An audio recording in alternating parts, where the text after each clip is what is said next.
Good morning students. देखिए अपना part 3 चल रहा है और पार्ट 3 में हमने कल अध्ययन किया था रेयॉन और नायलॉन के बारे में। देखिए रेयॉन और नायलॉन के बारे में अगला जो इसमें संश्लेषित रेशा आता है वो आता है पॉलिएस्टर। अगला जो संश्लेषित रेशा है वो है पॉलिएस्टर। आज हम पॉलिएस्टर के बारे में अध्ययन करते हैं सबसे पहले, उसके बाद पढ़ेंगे यहाँ पर अपन प्लास्टिक के बारे में। देखिए बात करते हैं पॉलिएस्टर के बारे में। पॉलिएस्टर जो होता है एक पूर्ण रूप से संश्लेषित या कृत्रिम रेशा है जिसका निर्माण अनेक प्रकार के केमिकल्स या फिर रसायन के द्वारा किया जाता है। ये पॉलिएस्टर के आजकल बाजार में या मार्केट में अनेक प्रकार के परिधान हमारे लिए आ रहे हैं जिनका उपयोग हम करते हैं। हमारे पहनने के कपड़े, शर्ट है, पैंट है, साड़ियां हैं या फिर अन्य प्रकार के जो कपड़े होते हैं जिनका अपन उपयोग अपने दैनिक जीवन में करते हैं वो इस पॉलिएस्टर के द्वारा निर्मित होते हैं। अब इस पॉलिएस्टर का आजकल बहुत अधिक प्रचलन है। अब इसका अधिक प्रचलन क्यों है? क्योंकि इसमें कुछ गुण पाए जाते हैं, कुछ विशिष्ट क्वालिटीज होंगी इसके अंतर्गत। अब इसकी कुछ विशिष्ट क्वालिटीज कौन सी हैं, क्या गुण हैं कि इसका उपयोग आजकल अधिकतर किया जा रहा है, इसका प्रचलन ज्यादा चल रहा है? इसके पीछे गुण यह है कि इससे बने हुए वस्त्र जो होते हैं इसमें सलवटें नहीं पड़ती हैं। सलवटें नहीं पड़ती हैं। पॉलिएस्टर से बने हुए वस्त्र जो होते हैं उनमें सलवटें नहीं पड़ती हैं। धुलने में सुगम होते हैं।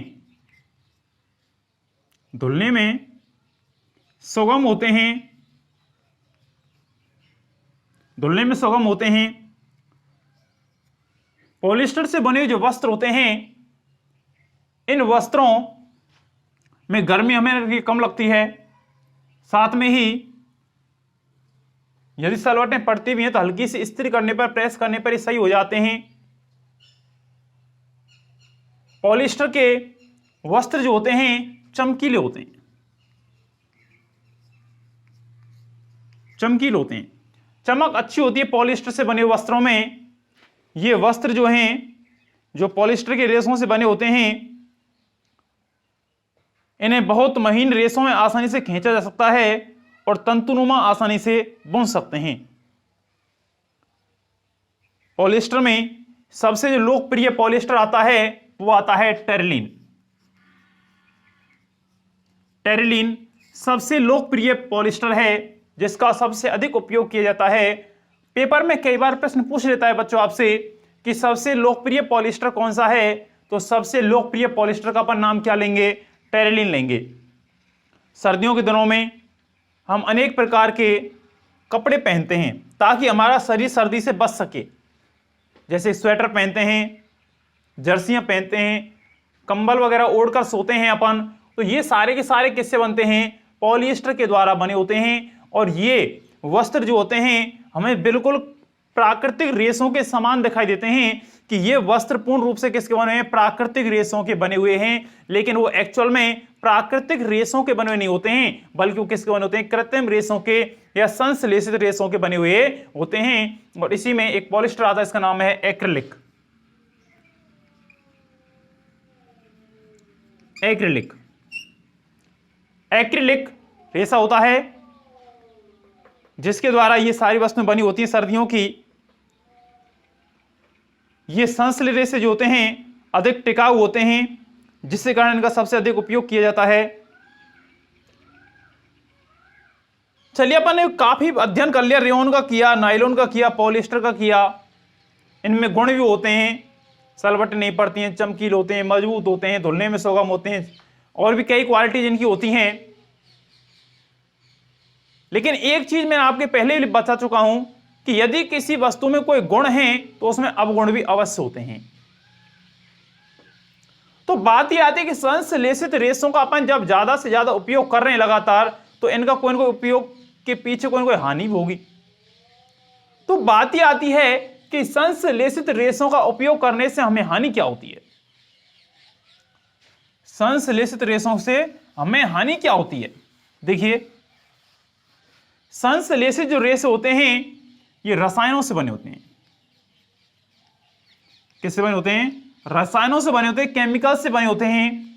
इसलिए यदि मुख्य रूप से हानि वो बता रहा हूं मैं आपके लिए, यदि हमने संश्लेषित रेशों से बने वस्त्र पहन रखे हैं और हम रसोई घर में कार्य कर रहे हैं, यदि हम संश्लेषित रेशों से बने वस्त्रों को पहन करके रसोई घर में क्या कर रहे हैं, काम कर रहे हैं, और अचानक हमारे कपड़ों में आग लग जाती है अचानक कपड़ों में क्या लग जाती है, आग लग जाती है, तो ऐसी कंडीशन में इन संश्लेषित रेशों से बने वस्त्र जो होते हैं ये पिघल जाते हैं। संश्लेषित रेशों से बने वस्त्र क्या हो जाते हैं, पिघल जाते हैं, और पिघल करके ये वस्त्र जो होते हैं हमारे शरीर के चिपक जाते हैं, शरीर के चिपक जाते हैं। जब ये हमारे शरीर के चिपक जाते हैं तो यह हमारे लिए बहुत अधिक आपदाजनक होता है बहुत ज्यादा क्या होता है, आपदाजनक होता है, जिससे हमारे शरीर की सारी त्वचा जल करके खत्म हो जाती है। यह हमारी मुख्य रूप से हानि होती है संश्लेषित रेशों से बने हुए वस्त्रों का उपयोग करने की। रसोई घर में यदि आग लग जाती है बाई चांस, तो ये शरीर कपड़े जो होते हैं पिघल जाते हैं और पिघल करके हमारे शरीर के चिपक जाते हैं, जो कि एक बहुत ही ज्यादा आपदाजनक कार्य होता है। इसके कारण हमारे शरीर की त्वचा जो होती है वो जल करके नष्ट हो जाती है। आया समझ बेटा?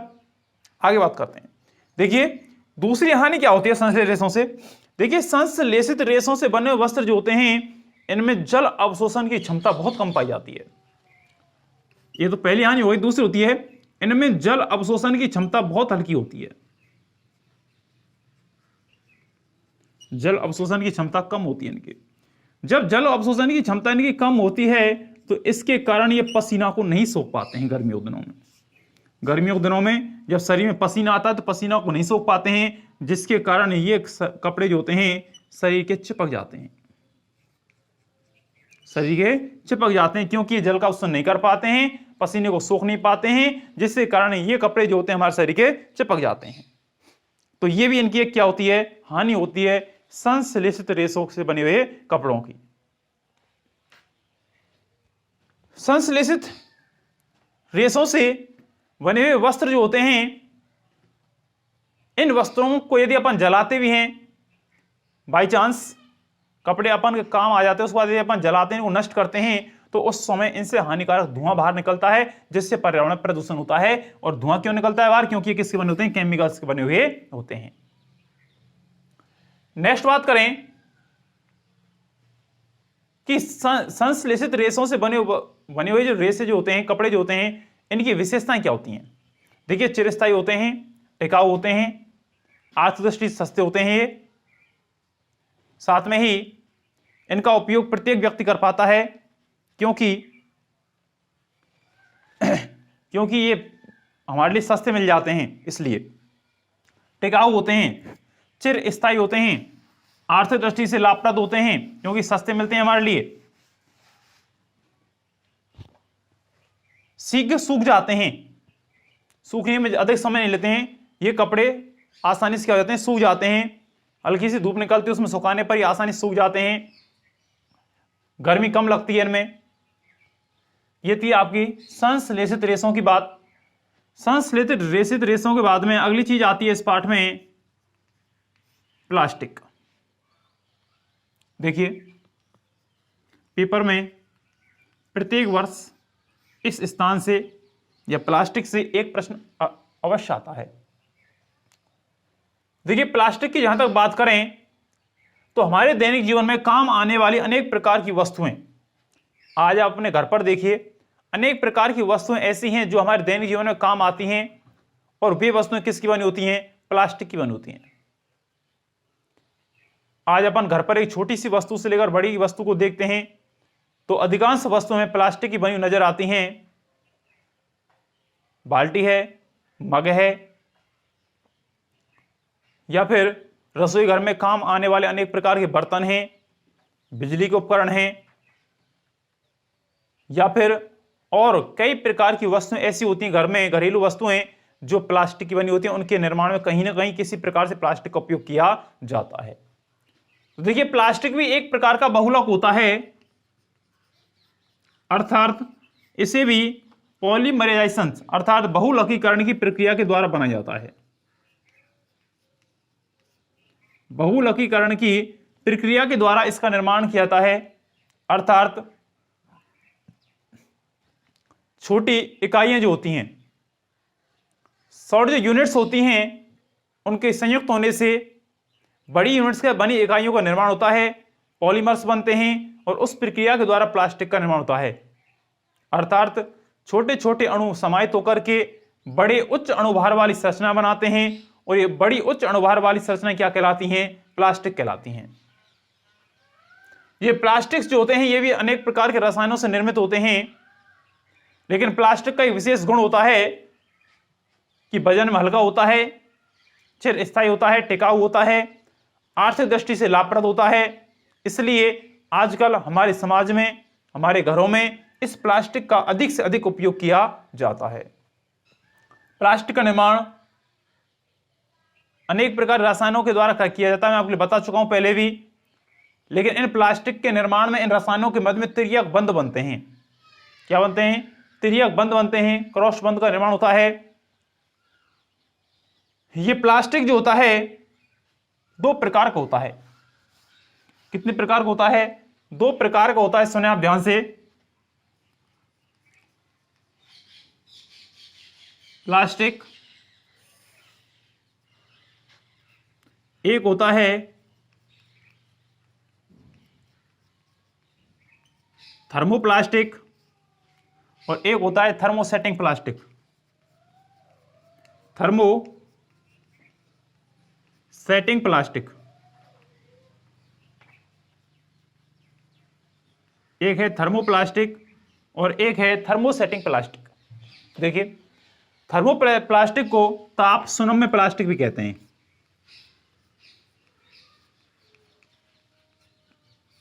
ताप सुनम्य प्लास्टिक। और थर्मोसेटिंग प्लास्टिक को ताप दृढ़ प्लास्टिक भी कहते हैं। ताप दृढ़ प्लास्टिक। देखिए परिभाषा देखें, परिभाषा देने से पहले मैं आपको समझा दूं हल्का सा दोनों को। देखिए यदि अपन किसी प्लास्टिक को गर्म करें, कोई भी अपने घर पर प्लास्टिक की वस्तु है, उस प्लास्टिक की वस्तु को अपन गर्म करते हैं और गर्म करने पर यदि वह प्लास्टिक की वस्तु पिघल जाए, प्लास्टिक पिघल जाए गर्म करने पर, तो एक तो वो प्लास्टिक हो गया। और एक अपन उस किसी प्लास्टिक की वस्तु को गर्म करें और गर्म करने पर वो प्लास्टिक पिघले नहीं, यथावत अवस्था में बना रहे, तो वो कौन सा होता है? थर्मोसेटिंग प्लास्टिक होता है। तो देखिए थर्मोप्लास्टिक ऐसा प्लास्टिक जो गर्म करने पर आसानी से पिघल जाता है। ऐसा प्लास्टिक जो गर्म करने पर आसानी से पिघल जाता है, गर्म करने पर पिघल जाता है, वो कौन सा प्लास्टिक कहलाता है? थर्मोसेटिंग प्लास्टिक कहलाता है। इस प्रकार के प्लास्टिक को गर्म कर करके पिघलाया जाता है और पिघला करके किसी प्रकार के सांचे में आसानी से ढाल सकते हैं। भाई एक बार अपन ने कोई वस्तु बना ली, खराब हो गई, फिर इसको पिघला लिया, पिघला करके फिर कोई अन्य सांचे में डाल दिया, उसे दूसरे प्रकार की नई प्रकार की वस्तु फिर बन करके क्या हो गई? तैयार हो गई। तो प्लास्टिक कौन सा होगा? थर्मोप्लास्टिक होगा। जैसे कि बात करें, इसमें उदाहरण आते हैं polythene, polythene, PVC, polyvinyl chloride कहते हैं इसको। पॉलीथीन है, पीवीसी है, ये कौन सी प्लास्टिक आती हैं? थर्मोप्लास्टिक होती हैं। दूसरी बात करें थर्मोसेटिंग प्लास्टिक की, तो मैंने आपके लिए अभी समझाया था कि यदि प्लास्टिक को गर्म करो वो नहीं पिघले तो कौन सी होगी? थर्मोसेटिंग या ताप दृढ़ प्लास्टिक होगी। डेफिनेशन देखें, परिभाषा देखें इसकी। ऐसा प्लास्टिक जो गर्म करने पर पिघलता नहीं है तथा उसे गर्म करके अन्य आकृति में नहीं ढाला जा सकता है, तो वो कौन सा कहलाता है? थर्मोसेटिंग प्लास्टिक कहलाता है। ताप दृढ़ अर्थात ताप देने पर कठिन हो जाता है, उल्टा ढीला नहीं होता है, वो पिघलता नहीं है। कौन सा प्लास्टिक होगा? ताप दृढ़ प्लास्टिक होगा। अर्थात ऐसा प्लास्टिक जो गर्म करने पर पिघलता नहीं है तथा एक बार किसी आकृति में ढाल देने पर उसे पुनः अन्य आकृति में नहीं डाला जा सकता है, वो कौन सा प्लास्टिक कहलाता है? थर्मोसेटिंग प्लास्टिक कहलाता है। जैसे कि बेकेलाइट है, मेलामाइन है, दोनों कैसे प्लास्टिक हैं? थर्मोप्लास्टिक हैं, थर्मोसेटिंग प्लास्टिक हैं। बेकेलाइट प्लास्टिक है, मेलामाइन है। बेकेलाइट और मेलामाइन दोनों कैसे प्लास्टिक हैं? ताप दृढ़ प्लास्टिक श्रेणी में आते हैं। ध्यान रखें, पॉलीथीन, पीवीसी थर्मोप्लास्टिक में आते हैं, बेकेलाइट, मेलामाइन थर्मोसेटिंग प्लास्टिक के अंतर्गत आते हैं। अब ये जो प्लास्टिक होते हैं, इन प्लास्टिकों का उपयोग अनेक प्रकार की वस्तुएं बनाने में किया जाता है। देखिए, ताप ढट जो प्लास्टिक होते हैं, इसमें बेकेलाइट और मेलामाइन आते हैं। तो हमारे रसोई घर में काम आने वाले जो अनेक प्रकार के बर्तन होते हैं, ध्यान सुने आप, यहाँ पर कई प्रकार के प्रश्न बनते हैं जो मैं आपके लिए चैप्टर पढ़ा रहा हूं। यहाँ पर देखिए, थर्मोसेटिंग जो प्लास्टिक होते हैं, बेकेलाइट और मेलामाइन, इनका उपयोग सामान्यतः रसोई घर की वस्तुएं बनाने में और साथ में ही बिजली के अनेक प्रकार के उपकरण बनाने में इसका उपयोग किया जाता है। अब बात यह निकल के आती है कि इनका उपयोग इस प्रकार से क्यों करते हैं, बेकेलाइट और मेलामाइन का उपयोग क्यों किया जाता है, कैसे करते हैं इनका उपयोग। देखिए, हमारे रसोई घर के जो बर्तन होते हैं, जैसे केटली है या फिर चायदानी जो होती है अपनी, उनके जो हत्थे होते हैं, अब आप ये सोचेंगे सर जी जो रसोई घर के उपकरण होते हैं, बर्तन जो होते हैं, वो बर्तन तो धातु के बने होते हैं, या तो स्टील के बने होते हैं या फिर किसी अन्य धातु के बने होते हैं, लेकिन बने तो होते हैं। लेकिन बात यदि करें कि उनके हत्थों की, भाई उनके ऊपर जो हत्थे लगाए जाते हैं ताकि उनको पकड़कर आसानी से उठा करके रख सकें, इसलिए उनके जो हत्थे बनाए जाते हैं वो हत्थे बेकेलाइट के बनाए जाते हैं। किसके बनाए जाते हैं, बेकेलाइट के बनाए जाते हैं, ताकि उन बर्तनों को आसानी से उठा करके रखा जा सके। इसी प्रकार से अनेक प्रकार के बिजली के उपकरण होते हैं, अपने स्विच वगैरह हैं या फिर अन्य जो वस्तु होती हैं, उनका निर्माण भी ताप ढड़ प्लास्टिक के द्वारा किया जाता है।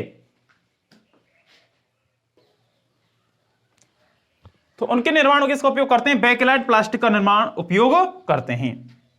प्रश्न बनता है यहां पर कि क्या कारण है कि रसोई घर के बर्तनों के हत्थे बेकेलाइट प्लास्टिक के बनाए जाते हैं। तो हम उत्तर क्या देंगे कि रसोई घर के बर्तनों के हत्थे बेकेलाइट प्लास्टिक के इसलिए बनाए जाते हैं ताकि उन हत्थों को पकड़ करके हम आसानी से बर्तन को उठा करके रख सकते हैं, क्योंकि यह प्लास्टिक विद्युत का कैसा होता है, सॉरी ऊष्मा का कैसा होता है, कुचालक होता है।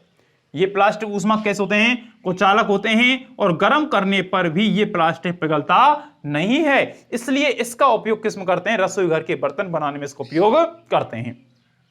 दूसरी बात आती है कि जो अपने विद्युत उपकरण जो होते हैं, विद्युत उपकरण बनाने में इसका उपयोग करते हैं। विद्युत के स्विच जो होते हैं उनके निर्माण में भी इसका उपयोग करते हैं। क्यों करते हैं भाई, भाई इसलिए करते हैं क्योंकि ये प्लास्टिक विद्युत का कैसा होता है, कुचालक होता है। विद्युत का और ऊष्मा दोनों का क्या होता है, कुचालक होता है, इसलिए लाइट आने पर भी हमारे लिए इससे बिजली का शॉर्ट या बिजली का करंट नहीं लगता है और हम आसानी से विद्युत को ऑन या ऑफ कर सकते हैं, तथा साथ में ही स्विच के गर्म हो जाने पर भी यह प्लास्टिक पिघलता नहीं है, इसलिए इसका उपयोग विद्युत उपकरण बनाने में भी अपन करते हैं। तो ये थी आपके प्लास्टिक के द्वारा बनाई जाने वाली वस्तुएं। नेक्स्ट बात आती है इस पाठ में कि वैकल्पिक पदार्थ के रूप में प्लास्टिक का क्या उपयोग है। देखिए, वैकल्पिक प्लास्टिक के कारण इसका उपयोग क्या है।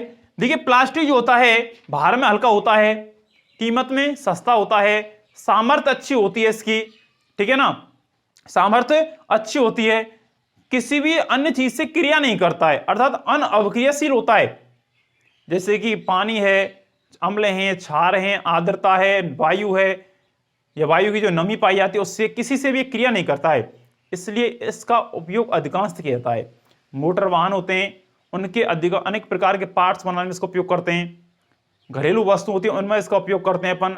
वायुयान जो होते हैं उनमें इसका उपयोग करते हैं, या फिर और भी कई प्रकार की वस्तुएं ऐसी होती हैं कि बड़ी बड़ी मशीनें जो होती हैं उनके पार्ट्स बनाने में इसका उपयोग अपन इसलिए करते हैं। सबसे पहली बात आती है कि प्लास्टिक एक अनअवक्रियाशील पदार्थ है।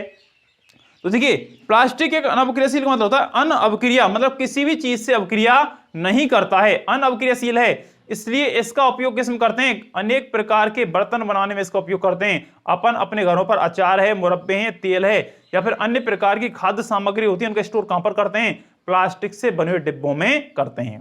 भाई अपने घरों में जो अनेक प्रकार के खाद्य पदार्थों का संचय अपन करते हैं, अचार रख रहे हैं, तेल रख रहे हैं, मुरब्बे रख रहे हैं, या फिर कुछ अनेक प्रकार की वस्तुओं को रखने में इसका उपयोग कर रहे हैं। क्यों कर रहे हैं, क्योंकि यह पदार्थ अन्य किसी भी चीज से क्रिया नहीं करता है, इसलिए इसमें अपन अनेक प्रकार के खाद्य पदार्थों का संचय करते हैं। भाई अचार रख रहे हैं, अचार को वैसी वस्तु में रखते हैं, धातु से बने पात्रों में रखते हैं, क्योंकि यह अचार धातुओं से क्रिया करके लवण बना लेता है और लवण हमारे स्वास्थ्य के लिए हानिकारक होते हैं, इसलिए इसका संचय नहीं करते हैं। उनमें किसमें करते हैं, प्लास्टिक से बनी वस्तुओं में करते हैं। क्यों, क्योंकि किसी चीज से क्रिया नहीं करता है।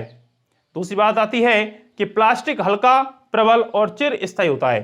भाई प्लास्टिक कैसा है, प्रबल है, हल्का है, चिर स्थायी है। इसलिए इसका उपयोग अनेक प्रकार की वस्तु बनाने में करते हैं। भाई हल्का होता है, आसानी से अपन उठाकर किसी वस्तु कहीं पर रख सकते हैं प्लास्टिक से बनी हुई को। चिर स्थायी, लंबे समय तक चलता है, ये नहीं जल्दी टूट जाता है, खत्म हो जाता है। टिकाऊ होता है, लंबे समय तक आसानी से बना रहता है, इसलिए इसका उपयोग अपन करते हैं। किसका? प्लास्टिक से बनी वस्तुओं का उपयोग किया जाता है। धातुओं की अपेक्षा अच्छे होते हैं, धातुओं की अपेक्षा सस्ते होते हैं और हल्के भी होते हैं। एक आती है प्लास्टिक कुचालक होता है, मैंने आपको अभी बताया थोड़ी देर पहले कि प्लास्टिक कुचालक होते हैं, बेकलाइट, मेलामाइन, चाहे कोई सा प्लास्टिक हो, सभी कुचालक होते हैं। इसलिए इसका उपयोग बिजली के उपकरण और रसोई घर के बर्तनों के बनाने में इसका उपयोग किया जाता है। ये विद्युत का भी कुचालक होता है, यानी विद्युत भी धारा इसमें प्रवाहित नहीं होती है और ऊष्मा के द्वारा ये गर्म भी नहीं होता है, जो थर्मोसेटिंग प्लास्टिक होता है। यहां के बाद कल अध्ययन कराते हैं। धन्यवाद।